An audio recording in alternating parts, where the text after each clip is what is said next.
আসসালামু আলাইকুম বন্ধুরা, আশা করি আপনারা সবাই ভালো আছেন, সুস্থ আছেন। যারা নতুন করে পার্সিয়ান বিড়াল বাড়িতে আনার কথা ভাবছেন, তাদের জন্য আজকের খুব জরুরি কিছু কথা বলবো। বর্তমানে পার্সিয়ান বিড়ালের চাহিদা অনেক বেড়ে গেছে, কিন্তু দুঃখের বিষয় অনেকে না জেনে না বুঝে হঠাৎ করে বিড়াল নিয়ে আসছেন, আর কিছুদিনের মধ্যেই দেখা যাচ্ছে বাচ্চাগুলো অসুস্থ হয়ে যাচ্ছে, পেট খারাপ, পেট ফুলে যাওয়া, এমনকি মারা যাচ্ছে। বন্ধুরা, এটা শুধু টাকা নষ্ট না, একটা প্রাণ হারানো। এটা অনেক কষ্টের। আসল সমস্যা কোথায় জানেন? আমরা আবেগের বশে বিড়াল নিয়ে আসি, কিন্তু সঠিকভাবে যত্ন নিতে পারি না।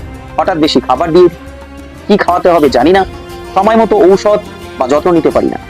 ফলে আমরা নিজেদের অজান্তে তাদের ক্ষতি করে ফেলি। আমি আমার অভিজ্ঞতা থেকে বলছি, গত 3 বছর ধরে আমি পার্সিয়ান বিড়াল লালন পালন করছি। অনেককে দিয়েছি, অনেকের বিড়াল ভালো আছে, আবার কিছু ক্ষেত্রে ঠিকমতো যত্ন না নেওয়ার কারণে মারা গেছে।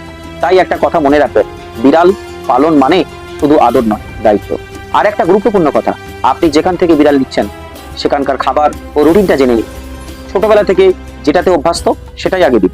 হঠাৎ করে খাবার পরিবর্তন করবেন না, ধীরে ধীরে নতুন খাবারে অভ্যস্ত করান। মাঝে মাঝে প্রাকৃতিক খাবার যেমন আলু, গাজর, লাল কুমড়ো অল্প অল্প করে দিতে পারেন সঠিকভাবে, কিন্তু ইউটিউব দেখে হঠাৎ বড় সিদ্ধান্ত নেবেন না। সবশেষে বলবো, আপনি যদি একটি বিড়াল বাড়িতে আনেন, তাহলে তাকে পরিবারের একজন সদস্য হিসাবে দেখুন।